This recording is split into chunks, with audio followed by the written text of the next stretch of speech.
Isn't it nice? Welcome everyone. Today's video all about planting my B&M olive tree, right? So this is a cloud olive. It's been pruned into small clouds and it's had the stem actually sort of contorted into this shape. So I'm going to make a little video all about this. Also a little bit of information about gardening in a heat wave as well. So without further ado, let's get into today's video. So let me start by saying I hope everybody is enjoying the sunshine here in the UK, especially in Staffordshire. It's been a really cold May. Then all of a sudden we're having this really big heat wave. And the garden, I don't know if it's happy or sad about it. Some plants have gone absolutely mad within just a couple of days. Other plants are just sulking just that little bit. But I've actually had to plant my olive tree right in the middle of this heat wave. So I'm going to talk a little bit about that. If you have got to plant some plants in the ground or get some gardening done, what's the best time of day to do that? And I'm also going to show you exactly what I did and the reasons behind it, right? So let's talk a little bit about this lovely olive that I've purchased. And this is the side of the garden that I show you guys a little bit more. This was the side that I've actually worked on a lot more over the last couple of years. This is only my third season in this garden, so I'm really proud of it, but I knew I had to make some progress on the other side. Now it all began when I did a how to repair your lawn just only 2 or 3 weeks ago over the other side of the garden, and I couldn't help but think, oh, a bed would look lovely there. Right, and I didn't really want to take up a lot of the grass because I still want the children to play, although we've got a really large front garden that has a huge lawn for the children to play on and things like that. I didn't want to take it all up. Now I was lucky enough I had some birthday money left over, so I went ahead and I purchased this beautiful olive, and the minute I saw it, and it was actually in B&M and it was brand new in from the growers, right? As soon as it got delivered, I brought it back to mine and I knew exactly where it was going to go. So this olive tree will be around 12 to 15 years old.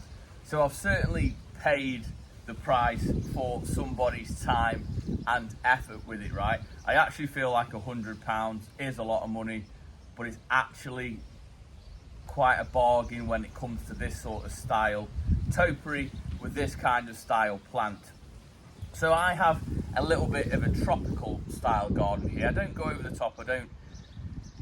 I don't really think it's that tropical compared to some gardens. I try and use a lot of UK hardy standard stuff in amongst it. This is probably more of a Mediterranean feel. However, I absolutely love it.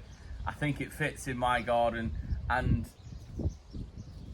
I think when it comes to any sort of style gardening, if you love it, then you should just have it, right? So this is about 12 to 15 years old, and what would have happened is it would have started off with one really thin stem, and it would have been trained on a wire, and then that's where it would have stayed for all of its life, from a very, very young sort of sapling, and then it would have eventually had these beautiful shapes literally carved into it. So it always would have had a few offsets, and then they've just improved it all the time.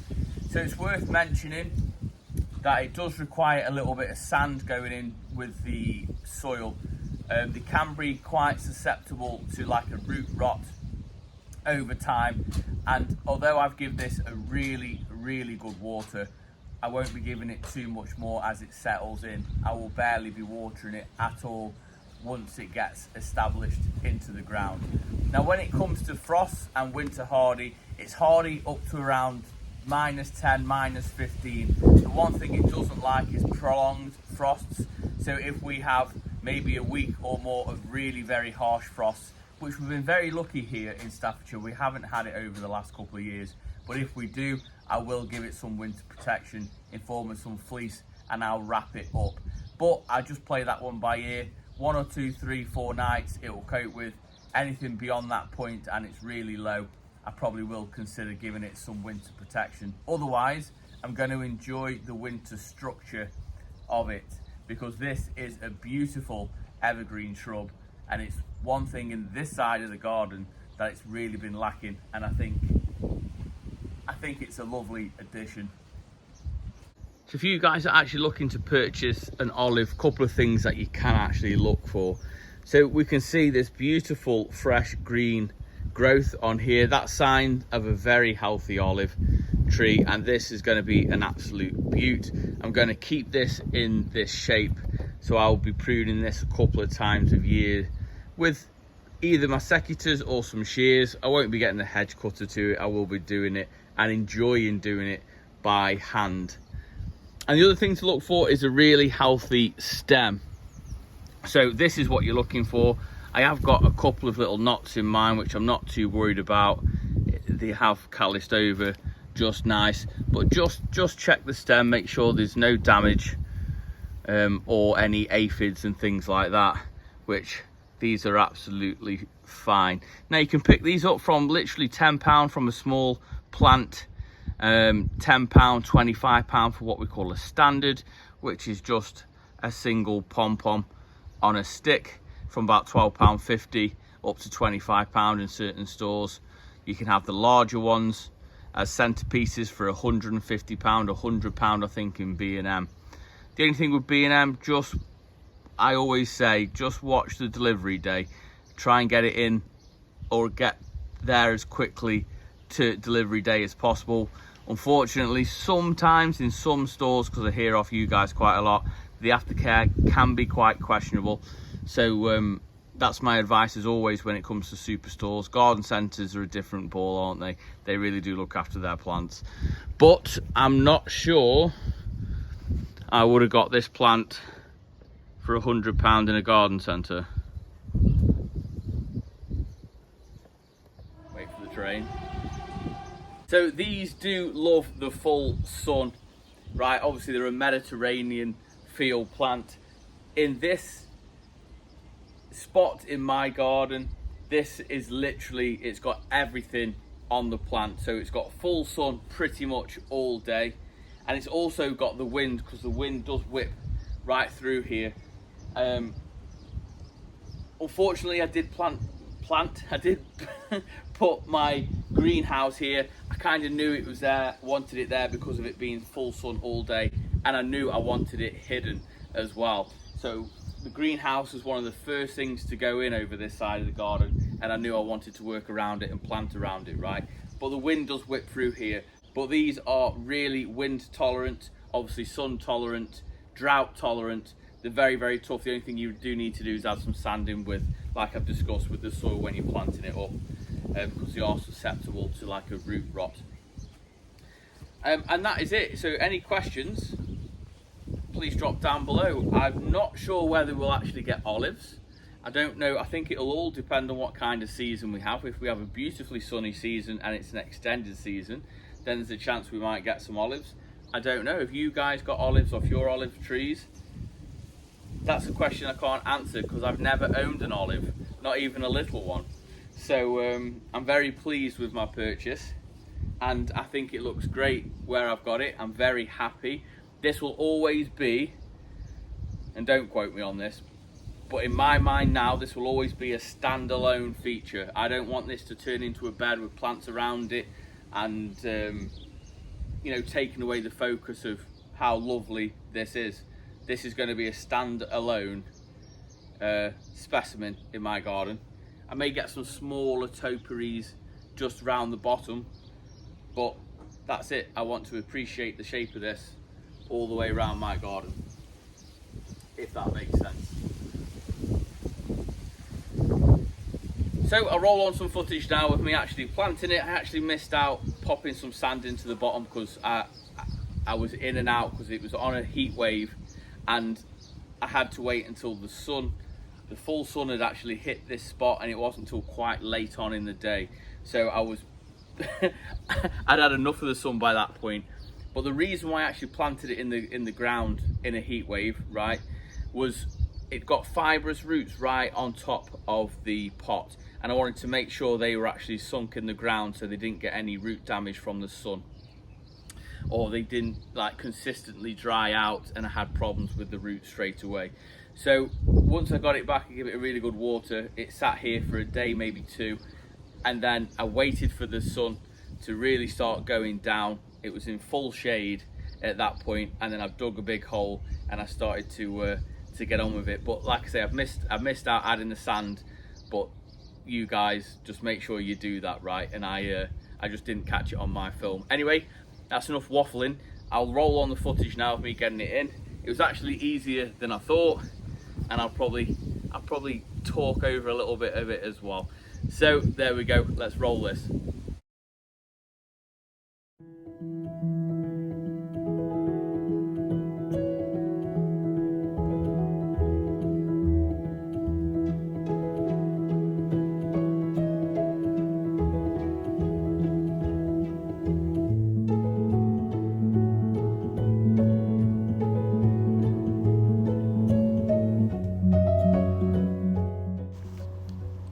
So one of the most important things when it comes to any kind of planting is always preparation, right? So for a couple of days, I'd actually been moving this plant around, figuring out exactly where I wanted it from each angle. And I very quickly settled for this particular position here. So all I'm simply going to do to get into it is cut around where it's actually sitting and then take the top of it off. The top I actually discard into the bin because it's full of grass seed that I've only just germinated, right? And then I go ahead and start making a nice big hole. Now I did this right on, I think it was like the first day of the heat wave, and I gotta tell you, even just digging a hole, it was very hard work. But as you can see here, I went for a complete circle, and I'll actually show you. I couldn't keep it a circle, unfortunately, because of the low cloud on the right-hand side of the plant. Now, as mentioned, I actually put quite a bit of sand in the bottom of this particular hole because olives, as mentioned, really do like a free draining soil. So once it's bedded in and I've watered it for a few days, I'm actually going to leave it and let it do its thing. I don't water or feed the lawn, so this will only be getting the rainwater for when it rains. I won't be giving it any extra care. I may give it a slight feed every now and then, depending on whether the plant tells me that it needs it, with yellowing leaves and things like that. But for the most part, I'm just going to sort of enjoy it, let it do its thing. And I'm not going to deprive it of water, but I'm certainly not going to go out my way to give it extra, if that makes sense. Now, as you can see here, with it being a hot day, normally I would lift it in and out, in and out, in and out until I figure out the right height. But I'm not going to lie, I didn't really have the energy for this. So I got my tape measure out and just made sure we were getting to the right depth of it. And a little tip for you, always dig your hole a little bit bigger than you need so you can backfill with some good stuff. In this particular instant, it was a little bit of sand and a little bit of grit, actually, because I had a little bit of grit knocking around as well. So I talk about this all the time, but a plant has a best face where you want to be looking at it for the most part. So I knew I'd be looking out my kitchen window down the side to the greenhouse, but I actually wanted to see the main part while I was in the garden, particularly on the decking, really looking to the right hand side of my garden and really seeing that shape. So for me, it had to be once I was in the garden, not necessarily as I was looking out towards the garden, if that makes sense. And that's the position that I went for, and I'm very, very happy with it. And for me, in this heat wave, this is one of the most important jobs. So I wanted to cover those fibrous roots up to make sure that even though they like a free draining soil, that they weren't exposed to the sunlight, so it wasn't creating any root issues before I'd even started. So I'm just simply using what soil I've got, and I'm covering the top without covering up the stem too much, if that makes sense. Still kind of finding the same level as where the pot would be, just with a fine covering, just to make sure there was no issues moving forward with the roots. So final job, just go ahead, take off the labels, take out the canes. These are sort of the good bits, right? And I really kind of enjoy these little jobs, you know, taking out the ribbon, which was obviously from the grower, little things like that. But like I say, little things like this I really enjoy in the garden. Now this may look a little bit random, but I wanted to figure out if it was practical. So whether that hole being a perfect circle was actually gonna be practical when it comes to mowing. And it turns out it wasn't, so I couldn't get my mower all the way around safely or without damaging the olive. So what I did is I literally went around it as close as I could without creating any issues. And then I've left myself with a longer piece of grass, which I now know I have to sort of cut out, and that will be my very next job. So when the next time I get the mower out, I can just simply spin it straight around the olive, and there's going to be no messing around, right? So I know it's such a sort of, it seems like such a silly or mundane thing to do at this point, but I'm saving myself a job for when I actually get the mower out next. And the way the grass is growing at the moment, we're in a bit of a May flush, aren't we? So it's actually going mad. I've cut mine for the second time this week.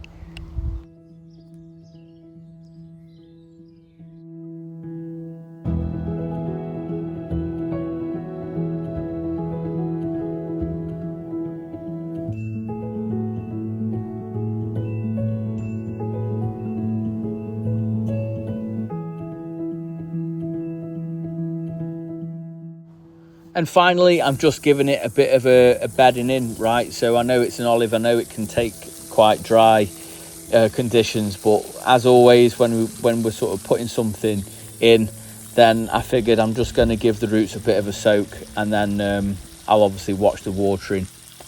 There we have it. I certainly feel like this side of the garden has been transformed by this olive tree. I'm very happy with how it's going anyway. It's actually becoming my favourite side of the garden now, but two very different feels, I feel. So I've got my tropical with my bananas that side.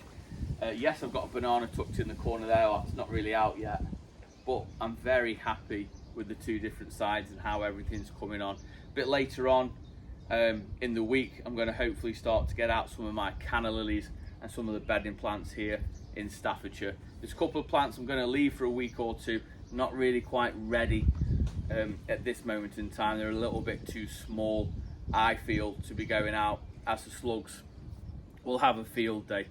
And I did do a watering video to say that I'm changing the way I'm doing my watering. I'm watering of a morning and not of an evening, because I feel like I'm just encouraging the slugs to come out. So hopefully you guys have seen that video too, and let me know your thoughts. So let me know what you think. Do you have an olive? Will you be purchasing one? Doesn't have to be the extreme as mine. Right, I appreciate that. Last couple of weeks with some birthday money, I've made some lovely purchases. I've spent more money in the last month than I ever have done in my garden, due to my lovely family and friends literally giving me some birthday money, which has been absolutely amazing, and I get to share it all with you guys as well. So if you enjoyed it, then please do give it a big thumbs up, as it really does help the channel out, and drop a comment down below as it helps share it out to others who love gardening just like we do. And until tomorrow, I will see you in the garden. You take care.